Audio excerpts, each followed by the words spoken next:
¡Mamá! ¡Ese es mi hermano! La voz de Lucas surgió como un estallido en la calle, cortando el murmullo urbano. No hubo timbre ni motor que la ahogara. Anastasie, con el bolso suspendido en el brazo y la bandeja de la pastelería aún tibia sobre la otra mano, se volvió instintivamente. Su corazón dio un vuelco que le hizo falta el aire por un segundo. El chico al que señalaba Lucas estaba apoyado contra la pared de un comercio cerrado, el rostro a media sombra bajo la capucha. Hacía frío, el pavimento olía a lluvia vieja y aceite, y la ciudad, en la hora gris antes de la cúpula nocturna, era un mapa de sombras. Pero en ese rostro harapiento había un eco que atravesó a Anastasie con la misma claridad de un cristal roto. Los ojos eran los mismos, la curvatura de la nariz, la línea de la boca, incluso el pequeño lunar en la mejilla derecha, apenas visible entre la suciedad, coincidía con el lunar que Lucas tenía desde que nació. Lucas, con el traje impecable que usaba en los eventos de la familia, parecía un muñeco fuera de sitio en la acera polvorienta. Tenía las manos temblando, sus dedos rozaron el bolsillo donde llevaba la moneda de la fortuna que su madre le había regalado esa mañana, como si necesitara aferrarse a algo que no se moviera. El chico de la calle les miró por un instante, los ojos reducidos por desconfianza, y echó a correr antes de que alguien pudiera acercarse. Anastasie tardó en reaccionar, sus pies parecían plomo, la bandeja se le resbaló y el aroma del azúcar quemada se mezcló con el aire húmedo. Cuando por fin se lanzó tras Lucas, dejó atrás la cautela que había que cultivar en una casa de puertas altas. En su pecho algo antiguo se despertó, una certeza que no pedía pruebas. Había tenido sueños durante meses, imágenes fragmentadas de dos cunitas, de un llanto que venía por duplicado, de una canción de cuna que ella misma no recordaba haber cantado 2 veces. Esos sueños la habían dejado cada vez más desvelada, más vigilante.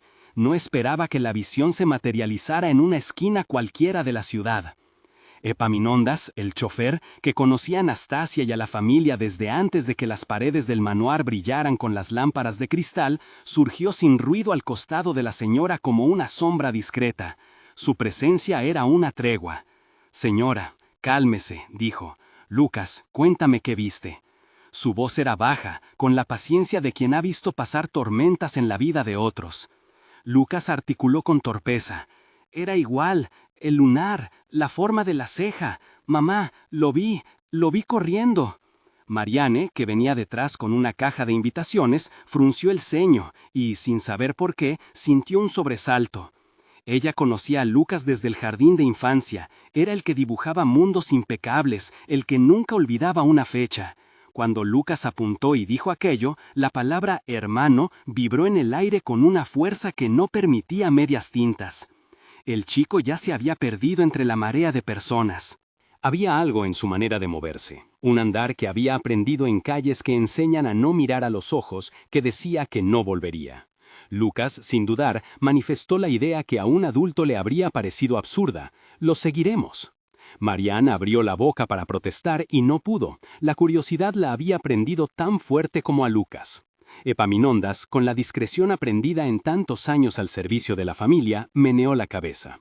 «No podemos ir así tras cualquiera, señor, pero si teme que sea cierto, lo organizamos con cuidado». Anastasie observó la calle enfriándose a su alrededor, los faroles encendiendo puntitos ambarinos. Su respiración, que había estado contenuda en la rigidez de las citas y los compromisos sociales, se volvió torpe. Había pasado la mayor parte de su matrimonio aprendiendo a conjugar la confianza con la duda. Alphonse, su marido, había hecho de la apariencia un asunto de vida o muerte. La casa, las cuentas, las sonrisas pulidas eran su obra y su prisión. Aún así, Anastasie no era mujer de alaracas. Su intuición era un músculo que le había salvado la vida varias veces en los negocios y le había traído pequeñas alegrías al criar a Lucas. Lo que sentía ahora, sin embargo, no era solo intuición. Había una memoria en su cuerpo que la empujaba, más que a comprender, a ir. Esa noche, en la casa que miraba hacia el río, la cena de cumpleaños de Lucas quedó a medias. Los invitados se despidieron sin notar la sacudida interior de Anastasie, porque ella tenía la habilidad, como toda persona que ha vivido bajo el escrutinio público, de vestir la tensión con una sonrisa. Solo Epaminondas se quedó hasta tarde, limpiando y guardando todo, con la calma de quien reordena las piezas de un mundo que puede romperse. Alphonse, desde el despacho donde contaba billetes y contactos, recibió la noticia con un gesto que Anastasi no pudo leer. Las manos de él jugaron con el borde de la copa de vino, y por un instante la distancia entre ellos se hizo más evidente. «Soñando, otra vez», dijo Alphonse al final, con una mezcla de condescendencia y fastidio que ya le había costado a Anastasi otras pequeñas guerras. «No te obsesiones, podría ser cualquier niño». Pero la mirada que lanzó a la pared donde colgaba un retrato familiar fue corta y calculada. Alphonse no era hombre de sueños, era hombre de estrategias. Y las estrategias suelen esconder silencios que pesan como rocas. Aquella misma noche, mientras la casa se callaba y solo el murmullo del río insistía en no ser indiferente, Anastasi volvió a soñar. No era un sueño con principio y fin, sino una sucesión de imágenes que precedían a una revelación. Ella mecía a un bebé, y luego a otro. La misma canción se repetía con un tempo distinto. Una enfermera que no decía su nombre, manos que no eran las suyas. Un pasillo que olía a desinfectante y flores marchitas. Al despertar, la intemperie del sueño le había dejado en la lengua una palabra: abandono. En los días siguientes, Lucas no pudo dejar de ver al chico de la capucha en cada ventanal, en cada reflejo de un charco. Marianne lo acompañó en esa pequeña obsesión. Los dos tenían la edad para creer que podían resolver lo que los adultos escondían con palabras y calendarios. Para ellos, la realidad era una pista que, bien seguida, siempre llevaría a la verdad. Hablaron de mapas, de seguir huellas de migas imaginarias, de interrogar a porteros y vendedores. Marianne, con su agudeza para las escenas dramáticas, esa vena suya que la hacía improvisar obras de teatro con los niños del vecindario, propuso un plan sencillo y efectivo: encontrar al chico de nuevo en la zona donde Lucas lo había visto y acercarse sin asustarlo.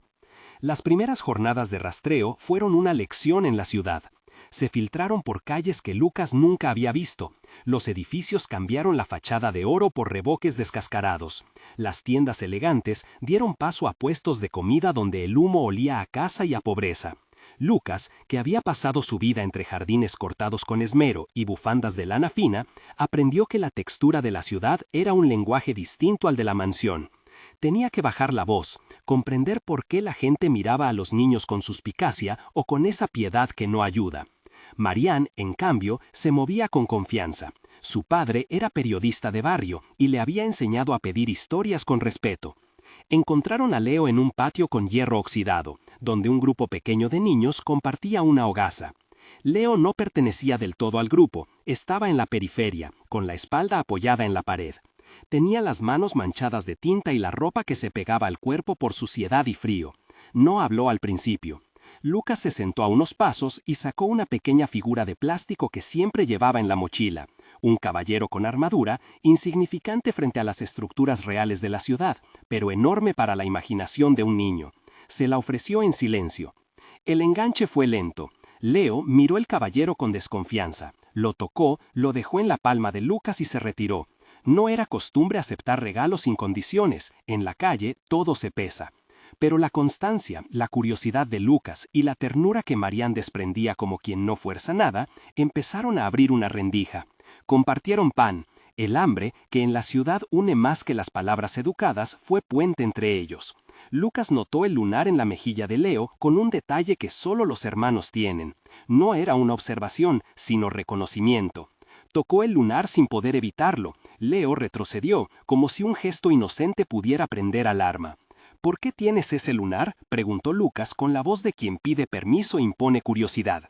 Leo, que casi nunca respondía a las preguntas de los mayores, se encogió de hombros y dijo: «Nadie me lo dijo». Era la verdad más espinosa, la ausencia de un relato propio. Epaminondas, desde el anonimato del primer encuentro, había observado. No intervino hasta que Lucas volvió al manuar con ojos encendidos por una esperanza que sonaba a verdad y a peligro. «Señora», dijo en la cocina Anastasi con la discreción que le caracterizaba, «creo que debemos ir con cuidado. No por usted, fue lo que quiso decir, sino por el chico». Sus palabras, pronunciadas con ese ritmo de quien envuelve un misterio en protección, supieron a advertencia y a promesa. Anastasi, que había pasado semanas sintiendo la verdad como una marea que al final empujaría hacia la orilla, decidió: no pediría permiso a Alphonse. Había cosas que la verdad reclamaba sin protocolos. Cuando invitó a Leo al manoir por primera vez, no fue con pompa ni con el despliegue habitual de su posición social. Fue una invitación a comer en la cocina de servicio, a cambio de que el niño contara algo de sí. Leo, por su parte, no había sido habituado a confiar en los resguardos que ofrece una casa. La idea de espacio cerrado para él tenía olores a normas y a manos que no liberan. Sin embargo, la oferta venía después de días de pan compartido y de pequeñas pruebas de ternura. Una bufanda que Marianne sustentó por la mitad, una promesa que Lucas murmuró como juramento. En la garganta de Leo, la palabra manoir resonó con timidez. La entrada al manoir fue un ritual. Leo pisó el césped y miró los árboles como quien se encuentra en un mundo que había visto solo en folletos. Anastasie le ofreció una taza de sopa caliente.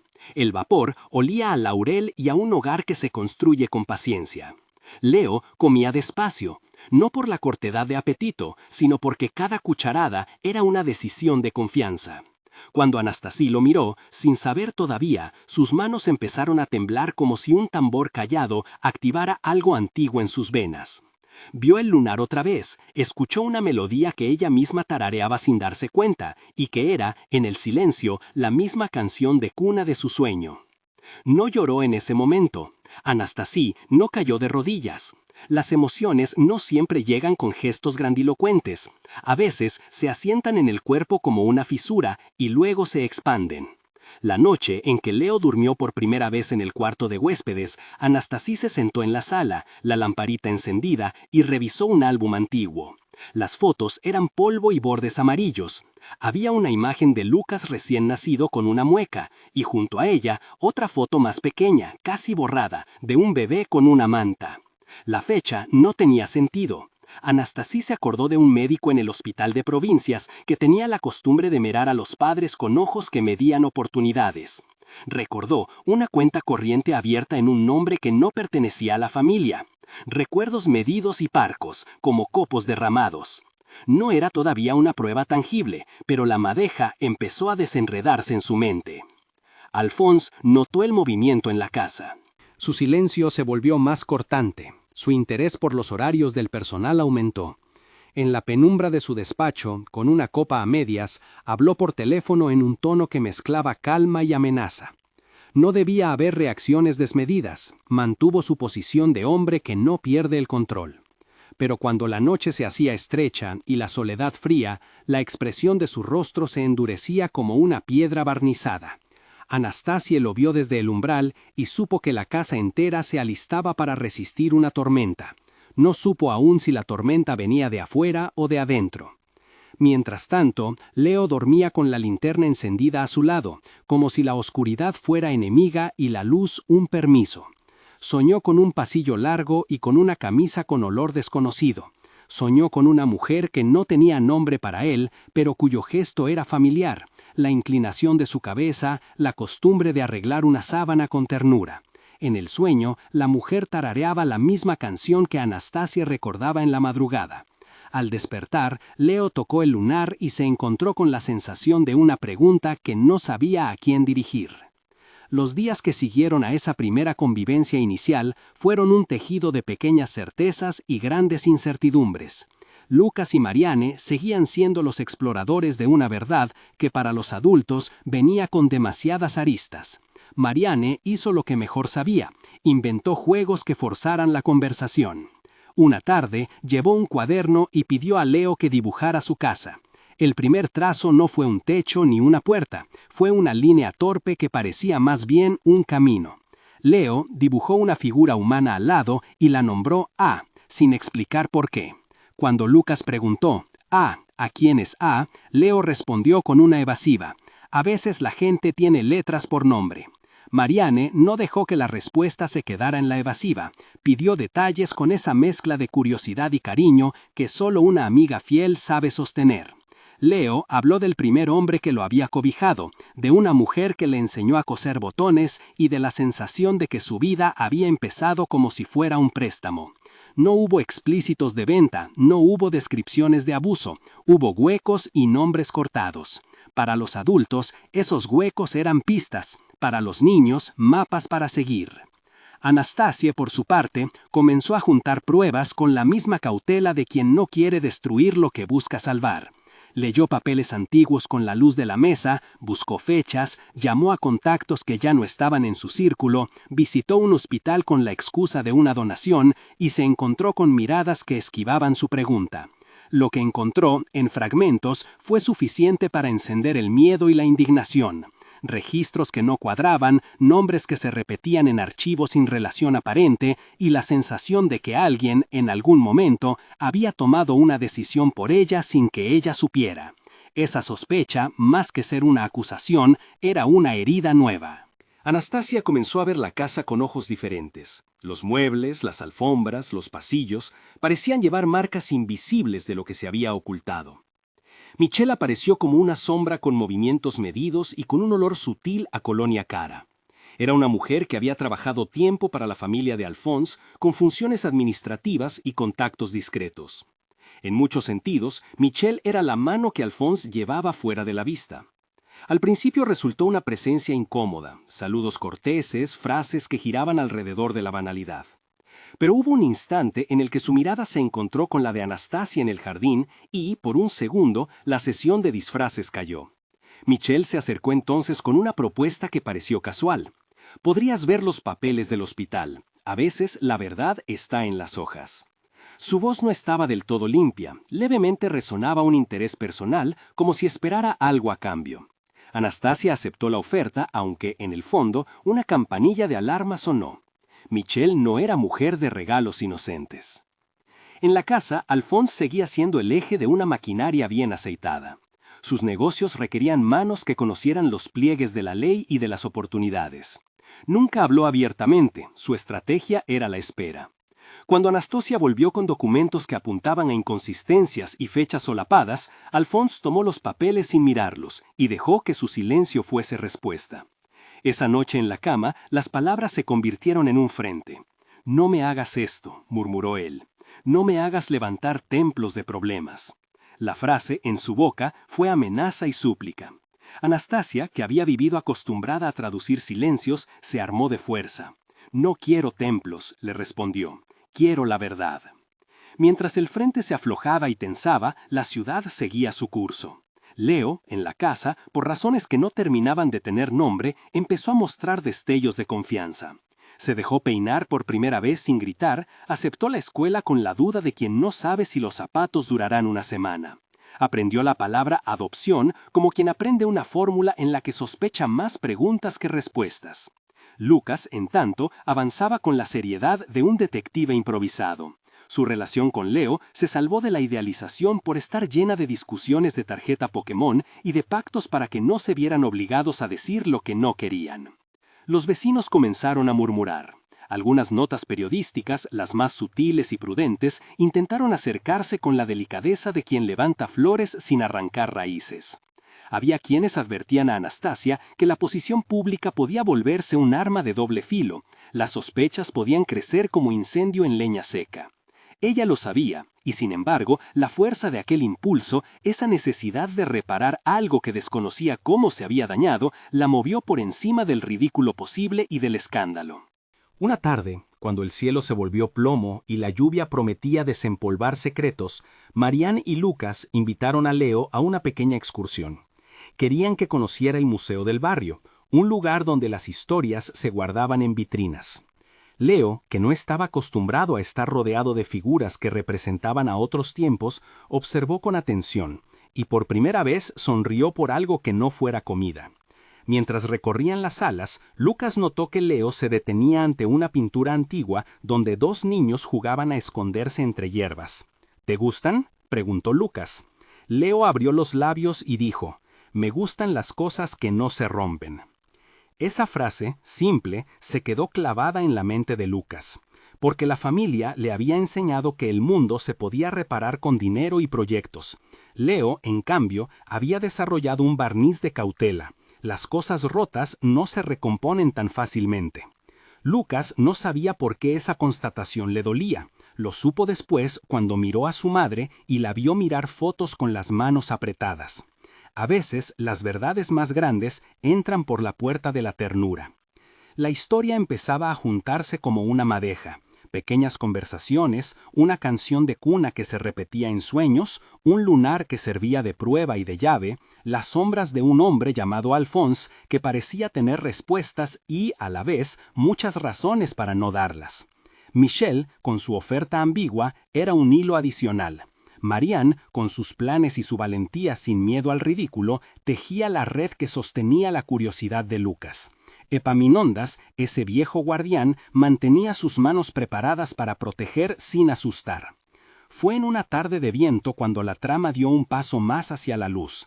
Anastasie, sin avisar, decidió llevar a Leo a un hospital donde había trabajado tiempo atrás antes de casarse. Fue una visita que no buscaba venganza, sino respuestas. Los pasillos olían a desinfectante, a café frío y a papeles que siempre esperan firmas. La recepcionista, al verla, la reconoció y la trató con esa deferencia que la fama puede comprar. Pero la mujer no pidió favores, pidió acceso a un registro. Lo que encontró fue un trozo de memoria que coincidía con sus sueños, un informe con un nombre que no recordaba haber firmado y la constancia de que en una fecha de hace años 2 bebés habían sido dados de alta con papeles que no concordaban con su recuerdo. La revelación fue como una grieta que se abría lentamente. Anastasie salió del hospital con el rostro pálido, pero una claridad nueva iluminándole los ojos. Sabía que todo lo que viniera después sería un campo de batalla, contra mentiras, contra intereses, contra la vergüenza de saber que su vida había sido objeto de maniobras. Sabía también que no podía, esta vez, dejar el asunto en manos de Alphonse. Esa noche, en el salón, con Leo dormido en una habitación cercana, Anastasie convocó a Epaminondas y a Marianne. Les contó, con palas medidas, la mitad de lo que había descubierto. No enmendó la traición, solo la nombró. Epaminondas, siempre práctico, propuso un plan de protección para el niño. Marianne, que ya veía la historia como obra teatral, pensó en cómo documentar. Lucas escuchaba con la mirada concentrada, la seriedad de quien empieza a comprender que las líneas de su vida no son solo un patio con juegos, sino también fronteras que pueden cambiar. Por primera vez, Leo fue visto no como un problema social, ni como un título en un expediente, sino como un nombre que merecía saber. Y Anastasie, que había vivido demasiado tiempo en la periferia de sus propios recuerdos, sintió la obligación de rescatar aquello que no le habían permitido reconocer con claridad. No era venganza lo que la movía, era una justicia íntima, ancestral. No todos los hilos estaban listos. Alphonse, como un animal que percibe peligro, empezó a mostrar gestos de encierro. Michel, que había prometido ayuda, se movía entre sombras y miradas que no podían leerse. En el vecindario, alguien había visto a Leo entrar en la casa y había comenzado a tejer rumores que siempre doblan las verdaderas dimensiones de una historia. Y mientras la familia se preparaba para traer luz a una verdad antigua, Leo guardaba en su pecho el temor de perderlo todo de nuevo. La primera parte de ese descubrimiento terminó con una escena íntima. Anastasie, sola en su cuarto, con la ventana entreabierta sobre el jardín, tomó la pequeña manta que alguien le había dejado en la cuna de Lucas años atrás. La manta tenía un olor tenue a lavanda y a polvo de infancia. La extendió sobre sus manos y, por un momento, dejó que la memoria la atravesara sin filtros. Veía 2 cunas, veía una enfermera con los ojos desviados, veía una fecha que ahora tenía sentido. Y en el silencio que siguió, una decisión brotó, fría y firme. No sería la suma de lo que habían hecho por ella, sino la hondura de lo que ella haría por la verdad. Mientras tanto, en un callejón apartado, Leo se sentó sobre la acera y contó a un amigo de la calle, con la voz tan baja que solo las ratas parecían escucharlo, que había probado comer en la casa grande y que una mujer había mirado su lunar con la ternura de quien reconoce a un hombre. El amigo rió y dijo que no se dejara atrapar por camas calientes. La calle enseña a desconfiar de los hogares que parecen abrirse de par en par. Leo, sin embargo, por primera vez en mucho tiempo, no escuchó la voz que lo empujaba a huir. Algo le decía que aquella casa no era el mismo laberinto que había conocido antes. Y en el despacho de Alphonse, con los papeles en montones y una copa de vino sin tocar, el hombre miró una fotografía y, por primera vez, dejó escapar una sonrisa que no era de triunfo, sino de cálculo. Sabía que las piezas se movían, calculaba la mejor forma de detenerlas, no por culpa o por compasión, sino porque la exposición de la verdad podía derrumbar todo lo que había construido. Alphonse no se arrepentía, se protegía. La noche cayó con un canto de grillos y la ciudad, que había sido un tablero de búsqueda, se dispuso a descansar. Las ventanas del manor se cerraron como párpados. En la habitación de huéspedes, Leo durmió con la manita tapada por una manta que olía a hogar. Anastasie se sentó junto a la ventana y, por primera vez, dejó que la palabra hermano, esa que Lucas había pronunciado con tanta certeza, resonara en su interior sin rechazo. Era una palabra que pedía ser honrada. En algún lugar, la verdad esperaba su momento. Y en la casa, en la ciudad y en los recuerdos que se iban alineando como fichas, todos empezaban a comprender que, para encontrarla, harían falta más que buen corazón. Haría falta coraje, paciencia y la voluntad de sostener una vida que había sido apartada sin nombre. La decisión de Anastasie se volvió acción contenida. No gritó, no convocó a la prensa, no quemó los documentos en un arrebato teatral. Se movió con la precisión de quien sabe que una verdad puede ser frágil como una porcelana, y que, si se la deja caer, se astilla en 1000 reproches. Llamó a Marianne y a Epaminondas, y en el pequeño despacho de la casa pusieron un plan que no buscaba exponer de golpe, sino reunir lo necesario para sostener una acusación que no fuese un rumor en manos de Alphonse. Antes de seguir, si esta historia te está atrapando, regálanos un me gusta y comenta si crees en el instinto de una madre. Marianne volvió a sus recursos periodísticos. Su padre le dio contactos, nombres, fechas. Había archivos en cajones de oficinas públicas que se abrían a quien supiera pedir con paciencia. Epaminondas movió su red de confianza. Un enfermero amigo, un antiguo portero que había visto coches extraños en noches equivocadas. La memoria de personas que ya no tenían miedo de hablar. Anastasie, por su lado, consiguió un pequeño fallo administrativo que le permitió, con sigilo y sin romper protocolos, acceder a más registros hospitalarios. Mientras tanto, Alphonse notaba el cerco. Su calma habitual empezó a mostrar fisuras. No fue una reacción explosiva, fue la forma de un hombre que tiene la seguridad como reaseguro y que pierde el hilo del control. Llamó a sus abogados, ordenó revisiones en las cuentas y comenzó a freír a preguntas a Michel en pasillos donde nadie los escuchaba. Michel, por su parte, intentaba jugar en su terreno, insinuaciones, promesas, la clásica oferta de «dejemos esto entre nosotros». En su ambición, encontró un límite cuando Anastasie, una noche, levantó el teléfono y le dejó claro que tenía más que sospechas. Tenía papeles y nombres que pedían ser cruzados. El primer choque decisivo no fue en una sala de tribunal, sino en un estacionamiento oscuro frente a un café barato. Marianne y Epaminondas concertaron una reunión con Michel. Le ofrecieron el anonimato a cambio de respuestas. Michel llegó con el perfume de quien cree que tiene cartas superiores. Su voz era una mezcla de arrogancia y temor cuando se dio cuenta de que no bastaba con gestos. Marianne lo escuchó con calma y, con una destreza que había aprendido en redacciones, dejó una grabadora encendida en un bolsillo.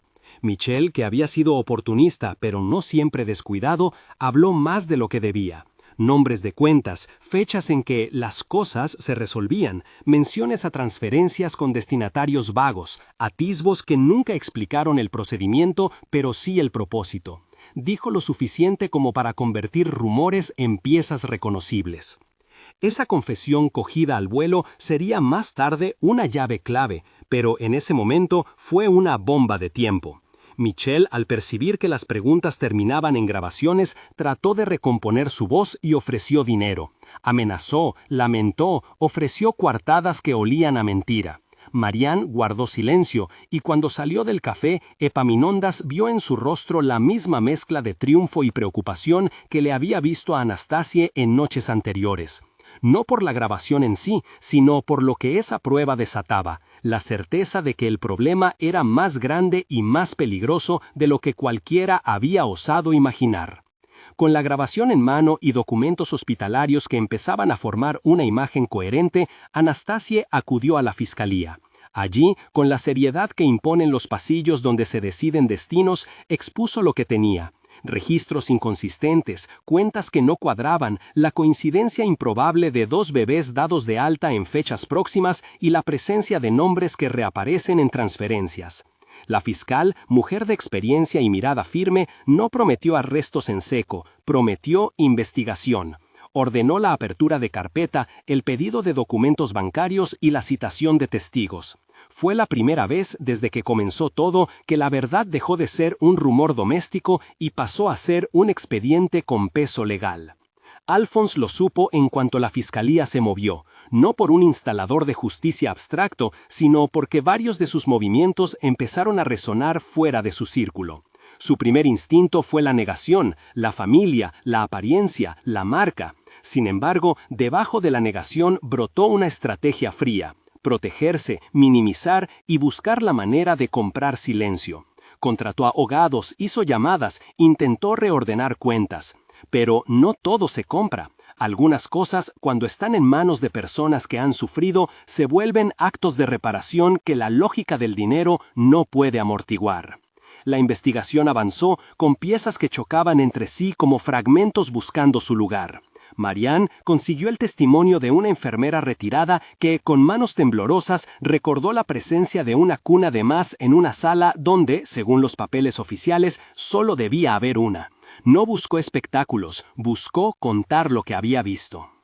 Epaminondas aportó la versión de quien había notado coches a horas inusuales. Un antiguo contable que había trabajado para Alphonse y que ya no estaba dispuesto a llevar la conciencia en un bolsillo, entregó copias de transferencias que no tenían destinatarios claramente justificados. Nada de los documentos decía venta con esa palabra marcada. No hacía falta. Las irregularidades y las sombras de las decisiones bastaron. Leo, en el corazón de todo, vivía esa transición con la errática serenidad de quien no había conocido la permanencia hasta ahora. Las sensaciones dominaban. La escuela era un lugar nuevo, los otros niños lo miraban con curiosidad y no con hostilidad. Una profesora lo ayudó a pronunciar con seguridad su nombre en una clase de lectura. Por la noche, cuando la casa se vaciaba de visitas y los pasos se hicieron menos temerosos, Leo se sentaba al borde de la cama y miraba la manta que Anastasia le había dado la primera noche, como quien contempla un mapa de territorio seguro. Tocaba el lunar, como quien confirma una pertenencia recién descubierta. Y a menudo buscaba la compañía de Lucas, porque la presencia de su hermano era a la vez ancla y tormenta. Lo anclaba a la idea de hogar, pero lo enfrentaba a la posibilidad de pérdida. Hubo una llamada que cambió el ritmo de la investigación. Michel intentó extorsionar a Alphonse. Pidió dinero a cambio de silencio. Lo hizo con la seguridad del que cree que las cosas se arreglan pagando. No supo que la cinta de Marianne lo cubría, que la fiscalía había obtenido indicios y que la policía financiera ya miraba movimientos extraños. Cuando Michel tuvo en la mano la respuesta de Alphonse, compacta, fría, supo que su red de seguridad se había roto. En un momento de desesperación lógica en su mundo de oportunismo, acudió a Anastasie con la esperanza de obtener protección o sobornos. Encontró, en cambio, la grabación que lo inmovilizaba. La policía actuó con la rapidez que permite una fiscal decidida. Hubo citaciones, interrogatorios bajo luces blancas, la revisión de computadoras y el cruce de datos bancarios. El proceso, sin ser grotesco, tuvo su cuota de tensión. Alphonse trató de desplazar la atención hacia el llamativo de su vida pública. Dijo que todo era un malentendido, que su familia era un blanco fácil. La fiscal presentó sin estridencias, documentos, testimonios, la grabación de Michel y la coincidencia de fechas hospitalarias. Para quien no estaba acostumbrado al mundo de pruebas, esos papeles podían parecer mudos, pero para Anastasie eran la evidencia de una traición. Cuando se pidió el análisis de ADN, la casa contuvo la respiración. No fue una escena espectacular, fue una sucesión de gestos íntimos. Leo sosteniendo la mano de Lucas en la sala de espera, Anastasie mirando a través del cristal como si pudiera ver en el interior de los resultados una promesa o una sentencia. El laboratorio actuó en silencio, con una profesionalidad que resultó en cifras y códigos que, por fin, hablaron con claridad. La probabilidad de vínculo biológico entre Anastasia y Leo fue alta, clara, la que en términos humanos significa madre e hijo. No hubo instante más revelador que cuando la fiscal llamó a Anastasie y le dijo con voz mesurada: «Tenemos la confirmación». La mujer se quedó quieta. La emoción no explotó con llanto desbocado ni con carcajada, se asentó en su rostro como una ola que humedece la orilla. El dato del ADN fue la pieza que transformó la investigación en proceso judicial. La noticia corrió como sombra eléctrica, la prensa se enteró, los rumores ganaron volumen, la casa comenzó a ser un lugar observado. Alphonse, que confiaba en su capacidad de amortiguar escándalos, empezó a ver cómo su entorno se resquebrajaba. Su postura era de quien no se ha quebrado todavía, pero el frío en sus manos decía otra cosa. El juicio fue un despliegue sobrio. No hubo cámaras en la sala, las audiencias civiles y penales de ese momento pidieron reserva por la sensibilidad del caso, pero quienes estuvieron presentes describieron una tensión palpable. La fiscalía alineó pruebas, la grabación de Michelle, los testimonios de la enfermera, las transferencias bancarias, los registros hospitalarios que mostraban la incongruencia de documentación y el informe de ADN. La defensa de Alphonse intentó desestimar, presentó coartadas, cuestionó procedimientos, buscó errores formales. Pero los hilos convergieron en una trama que no era una farsa. Alguien había decidido, años atrás, sacar un nuño del curso previsto de su vida. Y las razones siempre terminaron en la codicia y en la preservación de una fachada. En el estrado, Michelle habló. Lo hizo con la voz de quien primero buscó salvar su pellejo y luego se encontró con la posibilidad de expiar la culpa.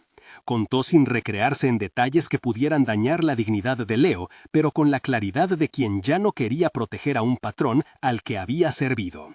Dijo nombres, fechas, movimientos y por momentos su voz se quebró en la sala. Lo que dijo no borró el daño, pero abrió puertas a castigos y a reordenamientos legales. Alphonse, sentado como una figura tallada en piedra, lo escuchó sin perder la compostura. Su mirada, en cambio, fue fotografiada por quienes estaban allí como la de un hombre que veía su imperio menguar. La sentencia no fue tardía. El juez, con la serenidad que piden los asuntos de tanta sensibilidad, dio lectura a una decisión que castigaba a Alphonse por su participación en los hechos y a Michelle por complicidad y colaboración en el esquema. Las penas, moderadas en tiempo, pero enormes en su simbolismo, marcaron el cierre de una era de impunidad. La sociedad no celebró con estruendo, celebró en voz baja la determinación de que la justicia existiera también para los que no tienen nombres en las páginas centrales de un periódico. Tras la sentencia vino un trabajo lento de reparación. La ley hizo su parte al reconocer legalmente a Leo como hijo de Anastasie y ordenar medidas de resguardo y de restitución.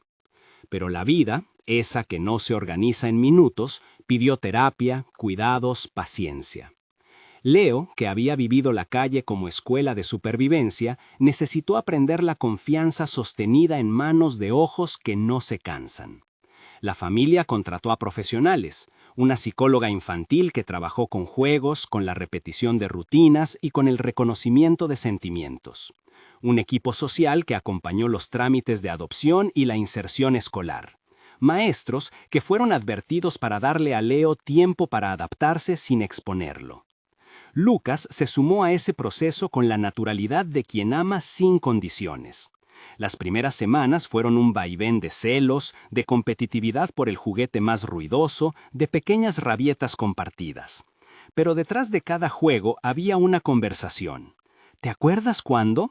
¿Cuándo vamos a...? Las palabras se fueron llenando de historia común. Lucas descubrió que ser hermano no era solo compartir la herencia de apellidos, sino también sostener la rutina de la ropa sucia, la defensa ante compañeros crueles y el orgullo de ver a Leo aprender cosas nuevas en la escuela. Epaminondas se transformó en un ancla, no solo como chofer, sino como figura paternal que no sustituyó a nadie, sino que ofreció consistencia. Fue al fútbol de Leo, se sentó en reuniones con la psicóloga, hizo mandados sin dramatismo y por encima de todo dejó que Anastasia encontrara en él un sostén que iba más allá del trabajo. Le ofreció compañía, ternura y la promesa, sin palabras altisonantes, de que la vida podía volver a ser compartida. Para Anastasie, que había conocido la soledad de las grandes casas y la fría lógica de ciertas parejas, la amistad con Epaminondas fue un puente. No era un romance impulsivo, fue una cercanía construida en gestos cotidianos. Café compartido en la cocina, risas que filtraban por la puerta, manos que arreglaban una rama caída en el jardín.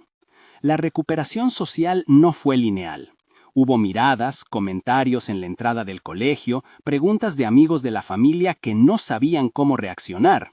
La solución a esos cruces no fue el olvido, sino la transparencia medida.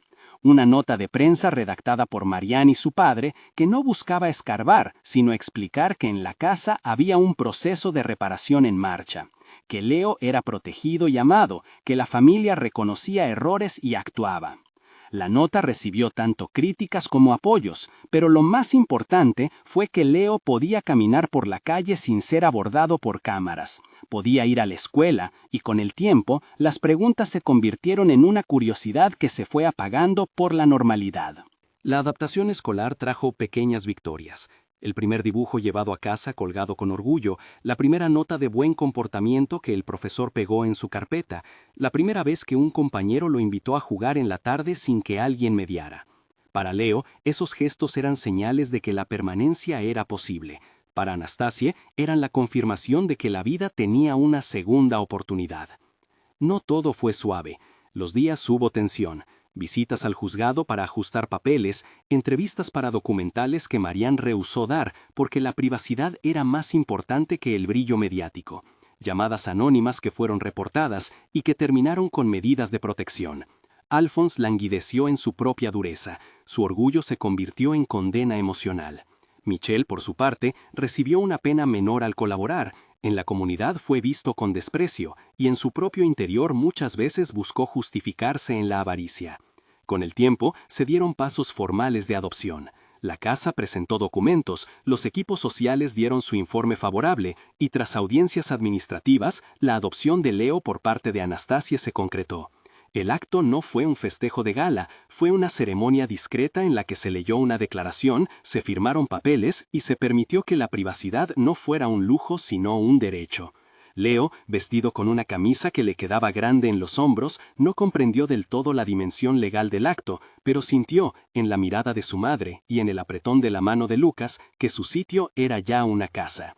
La familia reorganizó los espacios. El cuarto de Leo se llenó de colores y de juguetes conservados en cajas que antes habían sido meros donativos.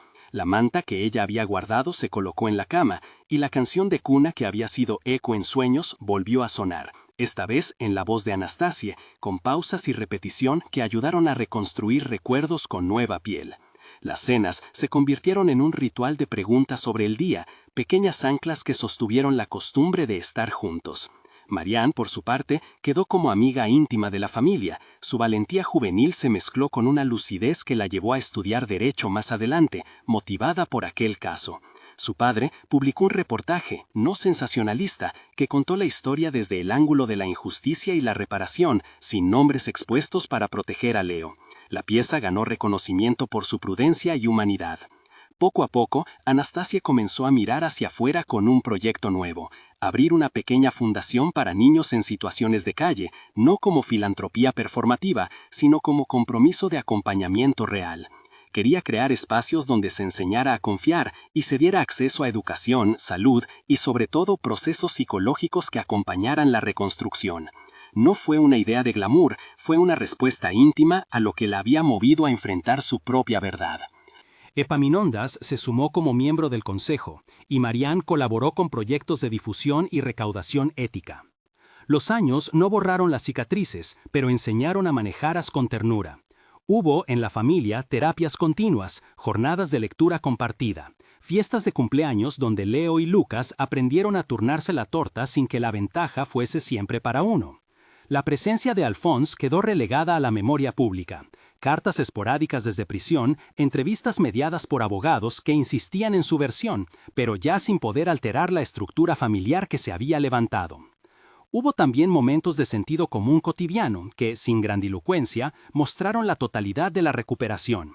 Una tarde de lluvia, Lucas y Leo se escondieron bajo el alero del garaje y se rieron de gotitas que hacían círculos en el charco. ¿Te acuerdas del caballero?, preguntó Lucas, recordando la figura de plástico que había ofrecido la primera vez que se conocieron.